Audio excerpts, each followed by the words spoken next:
Baik Bapak Ibu, di video sebelumnya kita sudah membahas dan mempraktekkan bagaimana cara melakukan aktivasi akun Cortex untuk guru atau pegawai. Nah, di video kali ini kita akan mempraktekkan bagaimana cara melakukan aktivasi akun Cortex untuk guru yang memiliki tugas tambahan sebagai kepala sekolah atau yang berperan sebagai penanggung jawab ya. Sehingga akun ini dapat digunakan untuk keperluan perpajakan instansinya. Nah, maka pembahasan ini kiranya sangat penting buat diketahui oleh Bapak Ibu agar Bapak Ibu lebih mudah dalam mengaktifasi akun kepala sekolahnya. Nah, untuk itu silakan simak pembahasannya secara seksama dan sampai selesai ya.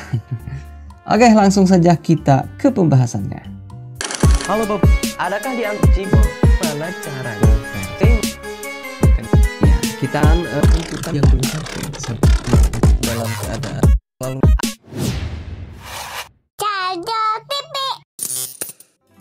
baik Bapak Ibu. Pada dasarnya langkah-langkah atau cara melakukan aktivasi akun Cortex untuk kepala sekolah pun sama saja dengan cara aktivasi akun Cortex untuk guru ya, yang bukan kepala sekolah. Yang membedakan adalah terletak pada data referensinya. Data referensi yang perlu Bapak Ibu ketahui sebelum Bapak Ibu dapat melakukan aktivasi akun Cortex kepala sekolah itu dapat Bapak Ibu lihat di website subunit pajak. Sama seperti yang sudah kita bahas di video sebelumnya, bahwa database yang ada di DJP online maupun di subunit pajak itu merupakan data dasar yang digunakan juga di database Cortex ini. Secara sederhananya, data-data ini sudah ada begitu. Kita hanya perlu mengaktifkannya saja, sehingga data kita dapat juga digunakan di Cortex ini. Oleh karena itu, langkah pertama yang perlu Bapak Ibu lakukan adalah pastikan dulu siapa yang berperan sebagai penanggung jawab di sekolah kita pada halaman subunit pajak. Setelah Bapak Ibu mengetahuinya, maka data orang tersebutlah yang bisa kita aktifkan akunnya di Cortex. Oke, agar lebih mudah difahami, mari kita praktekkan.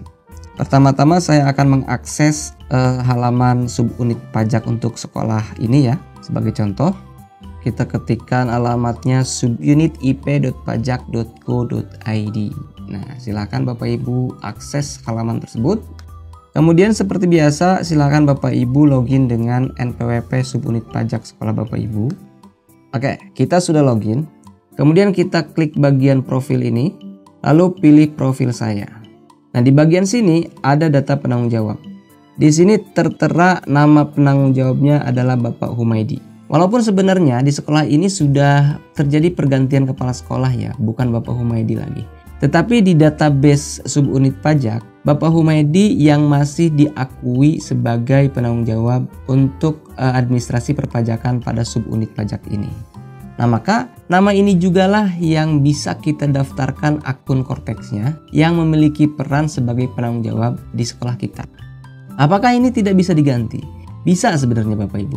Caranya, silakan Bapak Ibu lakukan perbaikan datanya ke dinas. Karena dinas yang mempunyai otoritas untuk melakukan update data ini. Karena sekolah tidak bisa melakukan perbaikan data secara mandiri Bapak Ibu ya. Oke. Selain nama penanggung jawab tersebut, hal yang terpenting yang harus kita catat juga adalah ini. Adalah email yang tertera di sini. Email inilah yang akan kita gunakan untuk tujuan konfirmasi pesan dari Direktorat Jenderal Pajaknya. Oke, jika sudah jelas, mari kita mulai eksekusi akun Cortex-nya. Seperti biasa kita buka Cortex-nya. Perlu saya ingatkan kembali bahwa ini adalah proses login pertama kali yang dilakukan untuk akun kepala sekolah di Cortex ya. Atau dengan kata lain, kita sedang melakukan aktivasi akun Cortex untuk kepala sekolah. Adapun langkah-langkahnya, seperti di video sebelumnya, kita dapat menggunakan nick sebagai ID penggunanya. Nick yang kita tulis di sini adalah nick milik kepala sekolah yang datanya masih aktif di subunit pajak gitu ya. Selanjutnya untuk kata sandi. Kata sandi yang dimasukkan di sini adalah kata sandi yang biasa digunakan oleh kepala sekolah ini ketika dia login ke DJP online. Bukan ke subunit pajak ya, tetapi ke DJP online. Sama seperti proses aktivasi di video sebelumnya. Setelah kata sandi, Bapak Ibu bisa memilih bahasanya atau langsung mengisi kode captcha-nya. Setelah itu silakan login.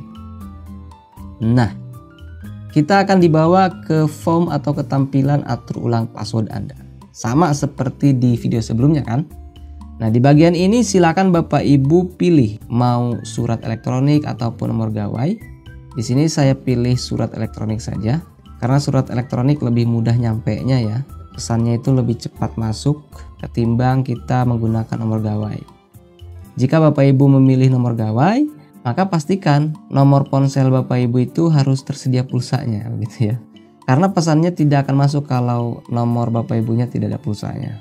Di sini contohnya kita pilih surat elektronik saja.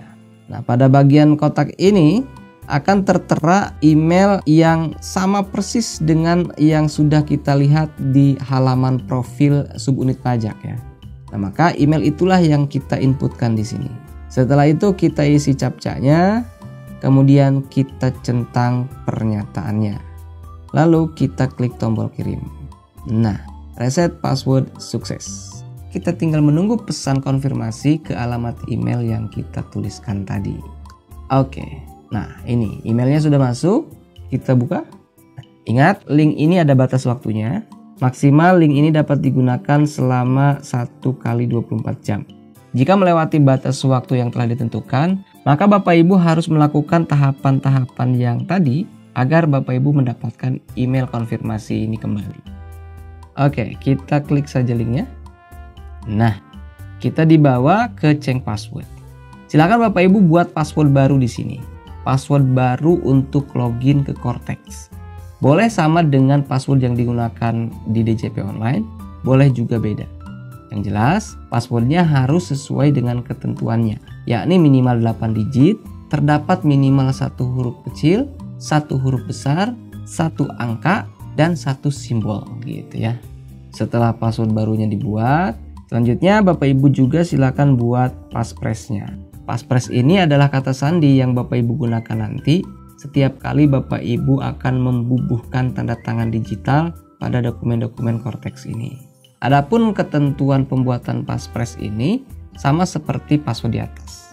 Oke, jika sudah selesai, maka kita tinggal masukkan kode captcha-nya, lalu klik tombol save. Nah, berhasil. Oke, kita login ya.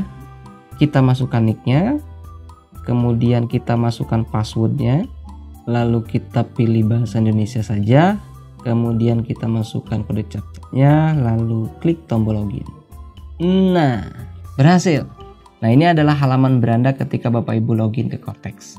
Nah, di bagian paling atas ada versi Cortex-nya, kemudian ada bahasa. Lalu pada bagian sini mari kita lihat. Nah, di bagian sini tampak berbeda dengan pembahasan kita di video sebelumnya. Terdapat lebih dari 1 jenis akun. Yang pertama, akun utama.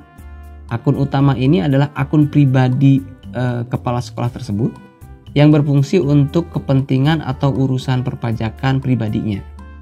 Sedangkan di bagian bawahnya adalah akun wajib pajak milik instansi yang telah memberi kuasa kepadanya.